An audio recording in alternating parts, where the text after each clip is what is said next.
Silvestres, um podcast do Fauna News. Olá, eu sou Dimas Marques, editor do Fauna News, e neste episódio vamos falar sobre reabilitação e solturas de lobos-guarás. Para nos contar sobre essa importante atividade com uma das espécies mais representativas da fauna nativa brasileira, vou conversar com o biólogo Rogério Cunha de Paula, que atua como pesquisador e coordenador substituto do Centro Nacional de Pesquisa e Conservação de Mamíferos Carnívoros do Instituto Chico Mendes de Conservação da Biodiversidade, o CENAP do ICMBio. Rogério é um dos maiores pesquisadores brasileiros em lobos-guarás, espécie que foi objeto de seu doutorado na Escola Superior de Agricultura Luiz de Queiroz, a ESALC da Universidade de São Paulo. Ele também é autor do ótimo Histórias de um Lobo, livro que conta com lindas fotos do Adriano Gambarini. A obra de 2013 é uma excelente referência para quem quiser conhecer um pouco mais do universo dos lobos-guarás, como suas características e os desafios para sua conservação. Além de tudo isso, Rogério é um dos apresentadores do podcast Desabraçando Árvores. Bem-vindo ao Silvestres, Rogério. Salve, salve, ouvintes do Silvestres. Salve, salve, Dimas. Cara, muito obrigado pelo convite de vir aqui no Silvestres, contar um pouquinho da nossa história dos lobos. Estão aí já há algum tempinho nessa estrada e como a gente vai passando o tempo e em vez da gente ir assentando, amarrando burro na sombra, não, a gente vai arrumando mais sarna para se coçar no bom sentido, né? Arrumando sarna para se coçar, tentando tirar a sarna dos lobos, né? Mas assim, na verdade, no bom sentido, porque fazer tudo com os lobos, para mim, além do trabalho, da grande missão que eu adquiri puxei para minha vida, assumi para minha vida, é um grande prazer, né, ter a possibilidade de fazer alguma coisa por esses bichos, né? E contar um pouquinho dessa história da reabilitação, os filhos que a gente arruma para criar, né? E depois fica com o coração apertado a hora que a gente solta eles para o mundo, né? Mas contar um pouquinho dessa história para vocês nesse episódio de hoje. Meu convite ao Rogério foi motivado pelas recentes solturas de lobos-guarás que, resgatados ainda filhotes, passaram por um processo de reabilitação e preparação para viverem livres na natureza. São casos emblemáticos, pois até há pouco tempo, lobos-guarás retirados da natureza ainda filhotes eram sentenciados ao cativeiro pelo resto da vida. Solturas para a espécie eram realizadas somente com animais adultos resgatados doentes, vítimas de atropelamentos ou que sobreviviam à ação de caçadores, por exemplo. Rogério, quando foi realizada a primeira soltura de um lobo-guará que foi preparado em cativeiro desde filhote para o retorno à vida livre? Poxa, é isso mesmo, Dimas. É triste a gente ver os bichos, né, os filhotes sendo removidos, né, muitas vezes por engano, de forma equivocada, né, muitos animais eles saem para caçar, para procurar comida, para rodar, patrulhar seu território. Os filhotes ficam ali na toca, muitas vezes a toca não é tão protegida assim, né? Então no momento da colheita, no momento que estão ali campeando no pasto, as pessoas acham esses filhotes, acham que estão abandonados, recolhem, né? Claro que tem os casos de caça, né? Os filhotes sobram depois da caça, tem os casos de animais atropelados, os filhotes sobram depois dos animais atropelados, dos pais atropelados, mas grande parte dos casos realmente é essa remoção inapropriada, como a gente tem tentado contornar, né, pela campanha Deixa o Bicho no Mato. Tá? Então quem quiser ir atrás disso, dá uma olhadinha no deixaobichonomato.org. A gente já tem alguns anos trabalhado para diminuir essas remoções que não precisariam, dos filhotes que não precisariam ser removidos, né? E voltando à sua pergunta, com relação à nossa primeira experiência com o lobo-guará, foi justamente isso. Foi num fogo, num canavial, em que as pessoas que estavam ali, logo depois do incêndio, acabaram encontrando essa fêmea de lobo, que estava ali perdida, disseram, né, abandonada, né, no caso. Ela correu do fogo, ela correu para perto do ônibus dos funcionários ali da propriedade e aí chegou ao encontro, né, chegou no conhecimento, né, de um amigo que trabalhava na época na Universidade de Franca, que é o Pedro Teles, E essa é a história, o começo da história da lobinha, né? A lobinha, ela foi resgatada aí com uns 3, 4 meses, né? E isso em 2016. E aí a gente foi trabalhando com ela na reabilitação dela ao longo de todo, né? Então ela foi para o recinto no finalzinho de 2016.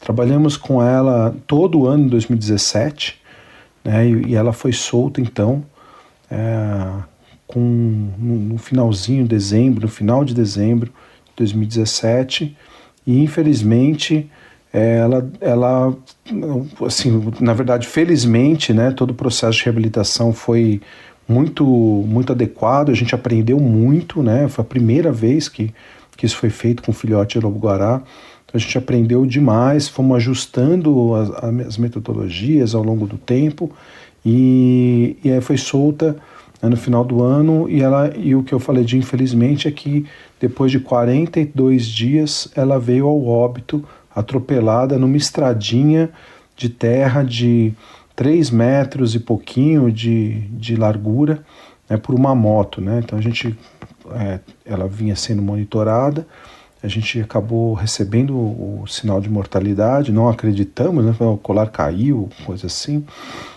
Encontramos ela em óbito, alguns metros de distância da estrada, com lesões compatíveis a essa causa, né, que a gente identificou no exame de necrópsia, do atropelamento por uma moto, né? Uma pancada foi muito específica, muito pontual, muito localizada, né?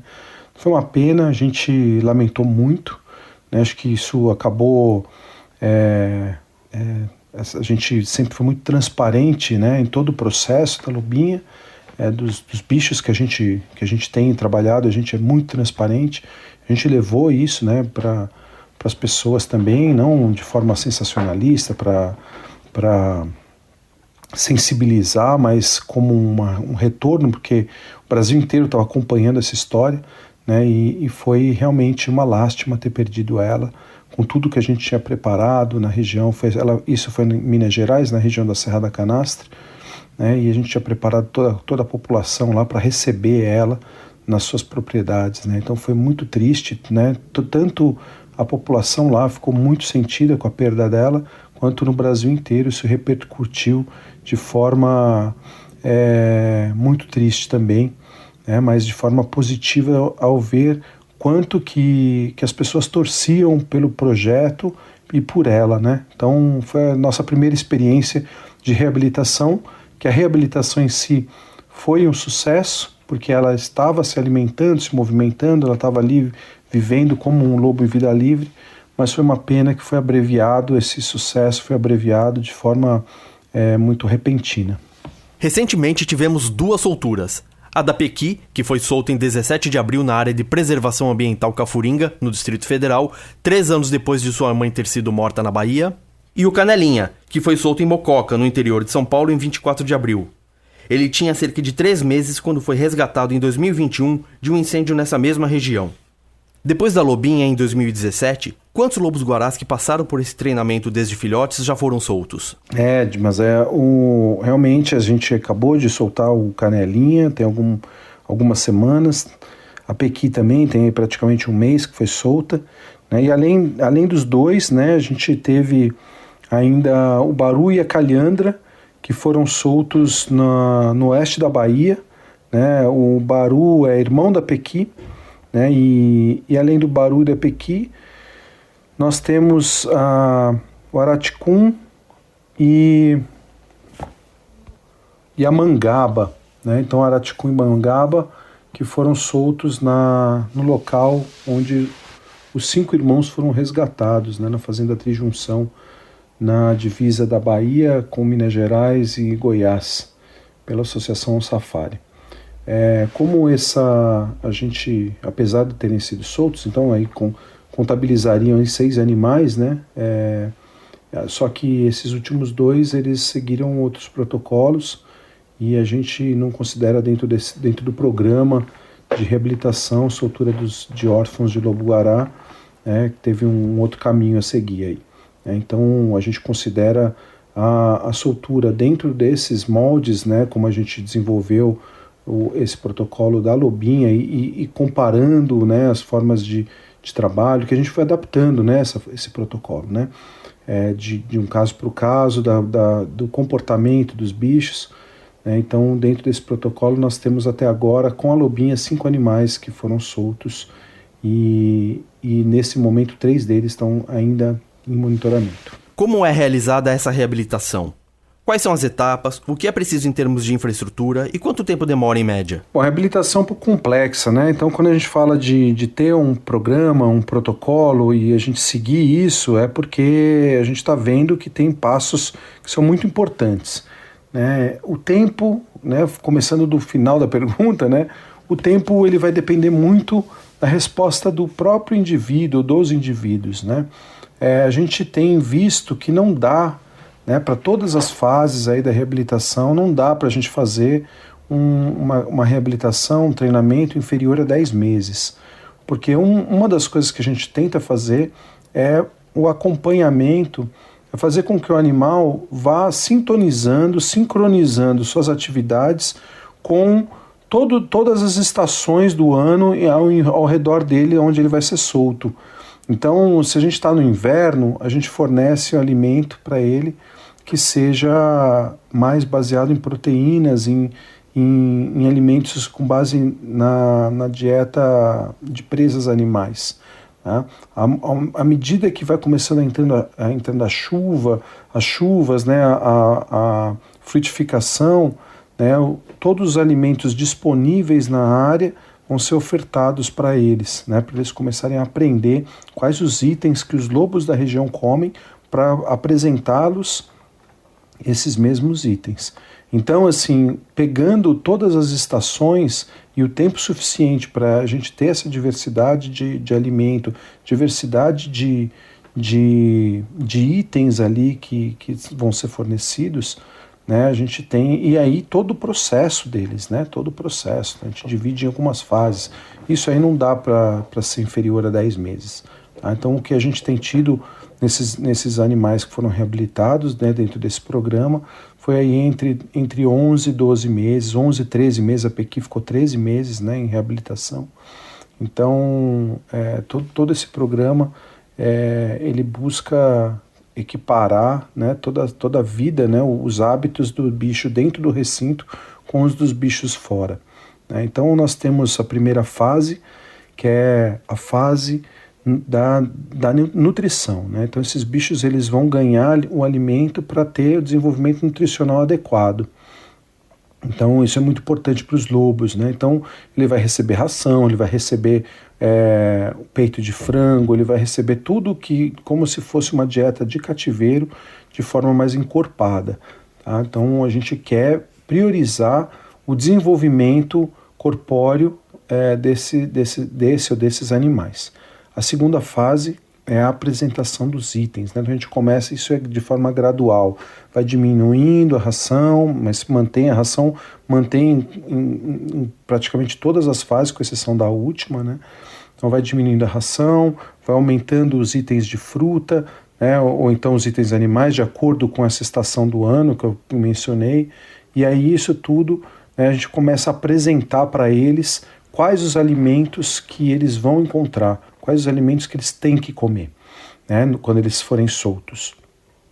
E aí a terceira fase, esses alimentos que foram apresentados começam a ser escondidos e espalhados no recinto para estimular a busca, para estimular o sentido olfativo, a busca olfativa desses alimentos. Né? Esse é um dos principais pontos da reabilitação dos lobos, né? Eles precisam entender que eles precisam confiar totalmente no olfato deles para achar essa comida. Essa é a principal coisa para o lobo-guará. O lobo-guará não é diferente dos felinos. A reabilitação dos felinos, a gente estimula aquele instinto de caça, de predação. O lobo não, é o instinto de procura. Ele tem que reconhecer pelos cheiros o que ele tem que achar, o que ele tem que comer. E a última fase é a apresentação das presas vivas, né? O desenvolvimento realmente da predação. Então, que para o lobo isso é uma parte da vida dele, do ano dele, é a predação de animais de diversas, aí um lagartinho, uma serpente, e principalmente os roedores e aves terrestres. Então são fornecidas codornas, ratinhos, preás, né, e aí de coelhos, né, então de todos esses animais, né, a gente vai estimulando o instinto de caça vai refinando então esse potencial de predação que eles têm.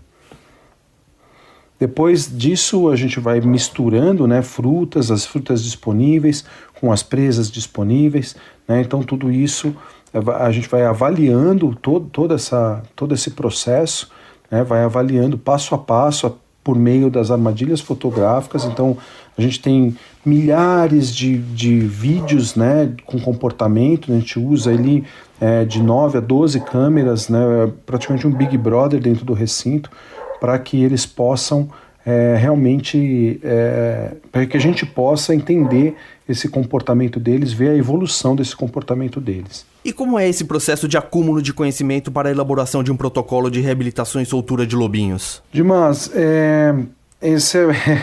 eu falo, o pesquisador nunca está satisfeito com o que tem na mão, né? A gente saiu do projeto da lobinha com um protocolo, eu vou dizer aí que 90% pronto, né? E aí esses 10% sempre vai ficar a cargo das adaptações individuais, de mudanças de um lugar para o lugar.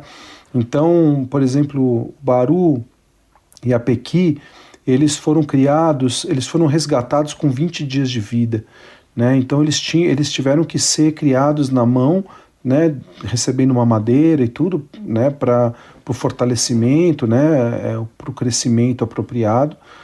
Tinha algumas questões delicadas de saúde, então eles foram medicados durante muito tempo, tinha que se pegar eles para medicar e tudo. Então isso provocou um imprint, né, uma associação com o ser humano, uma habituação ao ser humano muito grande, né? Então isso fez com que a gente tivesse que trabalhar essa desconexão com o ser humano, né? Então, e observando, né, o quanto que estar ali perto estava mantendo eles próximos e vinculados ao ser humano, e esse sempre foi o nosso medo com alguns desses animais, né? Então, assim, isso está dentro desses 10% de adaptações nesse protocolo, né? Então a gente vem trabalhando nele agora com essa experiência aí de 5 animais soltos, né, ainda em fase de monitoramento da Pequi e do Canelinha, mas todo o processo no recinto, o processo de reabilitação em si, a gente já tem bem desenvolvido, né? Eu acho que o acúmulo de informações é importantíssimo, como você falou, porque a gente pega diferentes situações, e os lobos têm uma diferença comportamental, diferentes respostas em nível individual, então a gente avalia isso é muito importante, né? Então, assim, nós temos o grosso do protocolo e vamos fazendo a variação de acordo com cada caso, né? Mas é o que eu te falei, eu acho que, assim, no máximo aí uns 10% de adaptação dentro dos 90% no protocolo, né, nessas fases de alimentação, o tempo de cativeiro, né, a forma de avaliação do comportamento, né, o que a gente olha dentro do repertório comportamental, né, como a gente oferece os alimentos, tudo isso é o acúmulo de conhecimento. A gente tem agora 4 indivíduos, né, 5 com a lobinha, para falar, olha, dessa forma é realmente a forma que funciona, é a forma que a gente teve sucesso, né? Os problemas que a gente teve pós-soltura, eles foram vinculados a problemas do bicho estar solto, nas ameaças que eles estão sujeitos até agora. Que a lobinha ter sido atropelada, o Baru eu não cheguei a mencionar, mas depois de 4 meses solto, ele teve um acidente ofídico, morreu por uma mordida de cobra. A gente não sabe se ele estava caçando ou se ele foi surpreendido por uma serpente, né? Mas ele estava se movimentando bem, se alimentando bem. Então tudo isso é aprendizado, né? E agora o que a gente tem feito e escrito também, que parte desse trabalho é o monitoramento pós-soltura, né? E isso também vai variar muito de área para área, de situação para situação. Então a lobinha estava numa situação onde a gente já tinha trabalhado com os proprietários da região da canastra, eles estavam aguardando ela, assim como a Pequi, todo o trabalho foi feito, né, ali perto do recinto, com as propriedades da região, né, ela está próxima de assentamentos, então as pessoas que moram nos assentamentos. Então tudo isso vai sendo trabalhado, na Bahia também, nas fazendas próximas à fazenda onde os bichos foram soltos. E agora com Canelinha é um desafio, porque o Canelinha ele não teve um local de soltura referência para ele. Então, ele logo que ele foi solto, alguns dias depois ele dispersou para muito longe, né? O Canelinha já andou mais de 200 quilômetros aí em 15 dias de soltura, né? Então, está chegando para perto de 250 quilômetros, rodando, né, explorando, mas em áreas totalmente diferentes. Então agora nós estamos fazendo esse meio de campo com os proprietários locais, avaliando as áreas onde ele está andando. Então esse monitoramento pós-soltura, para nós ainda a gente está construindo isso dentro desse protocolo, né? E como é a disseminação desse conhecimento pelo Brasil? Se uma instituição apreende ou resgata um lobo filhote, é possível entrar em contato com o Senap para receber orientação para reabilitação e soltura? Sim, o Senap está disponível para orientação para qualquer tipo de questão vinculada aos carnívoros, né? A gente presta essa orientação, né? Essa família da Pequi, do Baru, nós fomos demandados a auxiliar nesse resgate, a ajudar na tomada de decisões, né? Auxiliamos no resgate, indicamos para onde seguir com os filhotes, auxiliamos em todo o planejamento, né, de onde soltar cada qual, né, qual que é a capacidade de suporte para a soltura dos bichos, qual é o equipamento para se monitorar. Então a gente tem acompanhado, né, a Lobinha e os outros 4, a gente acompanhou de perto, participou de todo o processo, né, fazendo esses ajustes necessários no processo de reabilitação, na capacitação para o monitoramento pós-soltura, no planejamento para como fazer o monitoramento pós-soltura e mesmo toda a questão da construção do recinto, né, de como fazer esse tratamento. Então o Senap tem feito isso, né, a gente conduziu o projeto da Lobinha junto, o projeto do Canelinha junto com o Instituto Procarnívoros e o Instituto Líbio, a gente fez junto, né, o da Bahia, o Senap estava junto também com o Parque Vida Cerrado, e o da Pequi junto com a ONG Jaguaracambé, né? Então a gente está presente no monitoramento desses bichos, participando ativamente de cada um desses projetos, né, e construindo todos juntos esse protocolo, né? Então as orientações, a gente está aqui para prestar orientações, né, e a gente tem sido procurado, tem um filhote de lobo aqui, vamos reabilitar? Gente, assim, o recurso para isso, um projeto desse, para uns 2 anos de construção de recinto, manutenção, manejo dos bichos, alimentação, monitoramento pós-soltura, gira em torno de 500 a 600 mil reais. Então é um custo muito elevado. E a gente recomenda, só faça isso, só comece esse trabalho se você tiver todo esse recurso garantido até a pós-soltura. Porque as pessoas podem achar que abrir o portão, sucesso. Não, cara, tem que acompanhar o bicho constantemente, porque qualquer problema que ele tiver, você não quer, depois de 2 anos de investimento, ter que ver o bicho morrendo de fome, né? Então você precisa ir lá resgatar o bicho.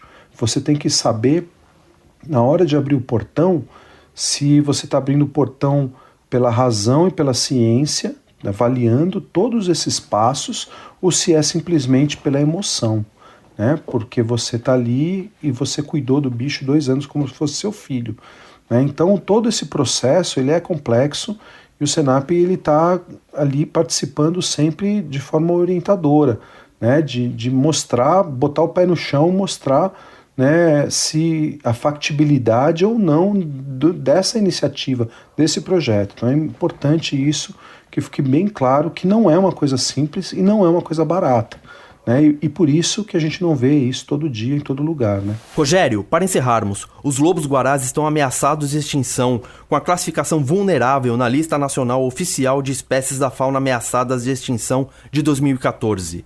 Dá uma resumida pra gente da situação dos lobos-guarás no Brasil. A gente teve uma nova publicação ano passado, né? Então o lobo se mantém na lista ameaçada como vulnerável, né?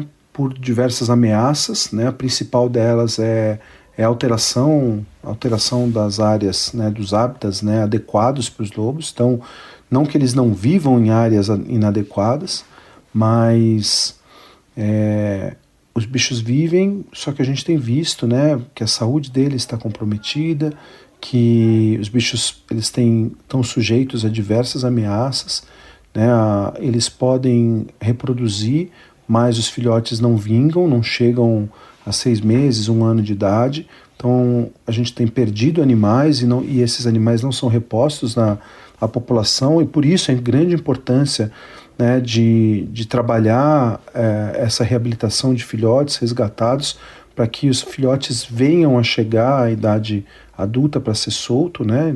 Então, além da conversão das áreas naturais, das áreas adequadas em graus severos de degradação, né? Isso associado a áreas destinadas a diversas atividades humanas, como agricultura, pecuária, mineração, diversas atividades humanas que podem trazer essa descaracterização de ambientes naturais. E dentro desse escopo, os bichos vivem, né? Eles vivem em áreas de agricultura, de plantios, de pastagens, né? A gente vê que a gente tem densidades razoáveis em áreas de agricultura e pecuária, porém depende da constituição dessas áreas, né? Então a gente tem áreas de monocultura com lobos em densidades populacionais bem menores, com problemas de saúde mais acentuados, com um estresse mais acentuado, né? E tudo isso gera prejuízos à saúde, né? Então a gente vê vários problemas trazendo questões de saúde importantes que afetam a reprodução, afetam a longevidade.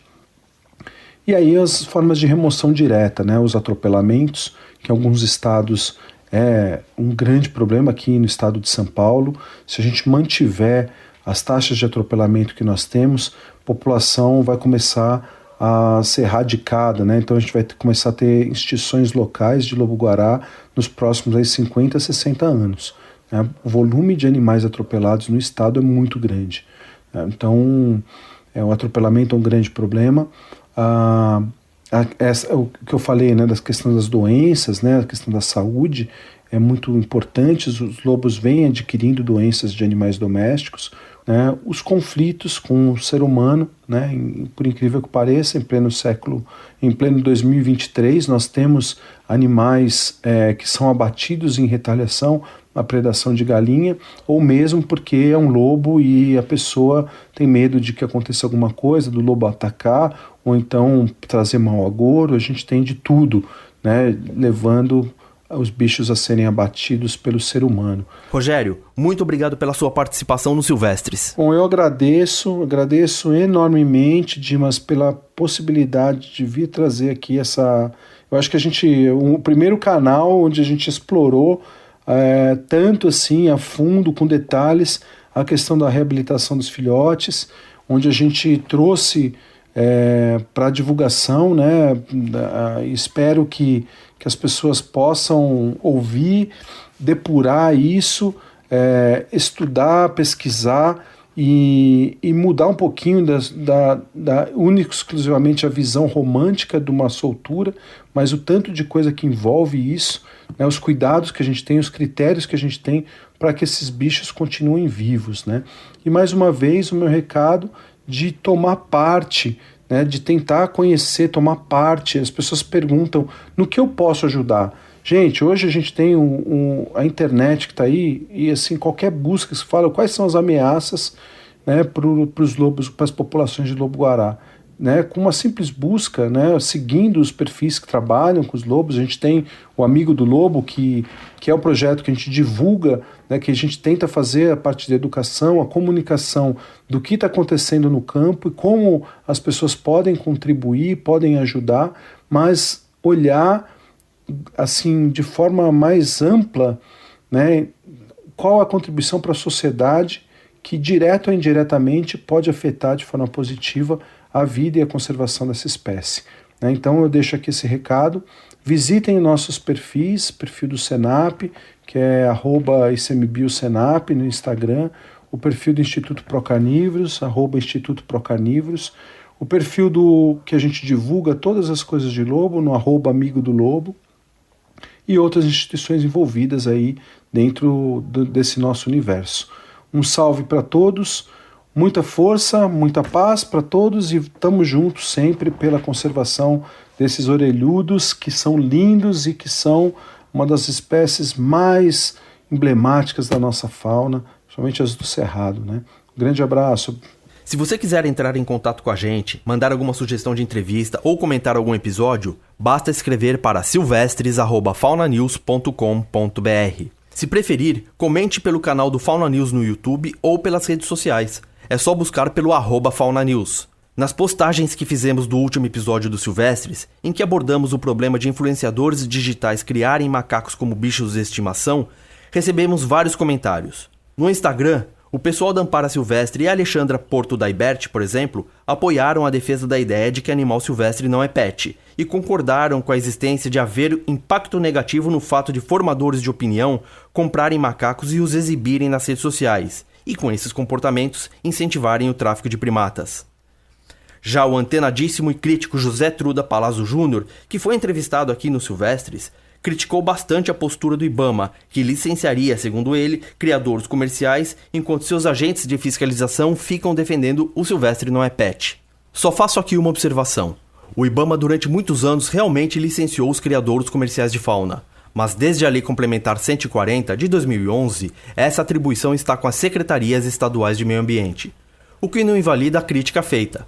O comentário de Truda junto ao episódio sobre os macacos pet tem como pano de fundo a polêmica envolvendo a capivara filó e o influenciador e estudante de agronomia Agenor Tupinambá. Nós, do Silvestres, consideramos correta a ação inicial do IBAMA em apreender a capivara.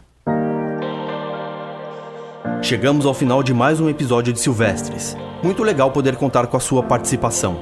Escreva e comente que eu leio aqui a sua mensagem. Para você que está nos acompanhando pelo YouTube, se inscreva no canal do Fauna News, acione o sininho e avalie o episódio. Nas plataformas de áudio, como Spotify e Deezer, não esqueça de nos seguir e nos avaliar. No portal faunanews.com.br tem muito mais conteúdo sobre animais silvestres. Para receber notícias e artigos de forma gratuita pelo WhatsApp, envie uma mensagem para o FaunaZap 11 95 107 0530. Essas informações estão na descrição do episódio. Silvestres é apresentado por mim, Dimas Marques, na produção Williane B. Souza, na edição e sonorização Renan Faé, na vinheta a voz de Bruna Borjaili. Muito obrigado e até o próximo episódio. Silvestres, um podcast do Fauna News.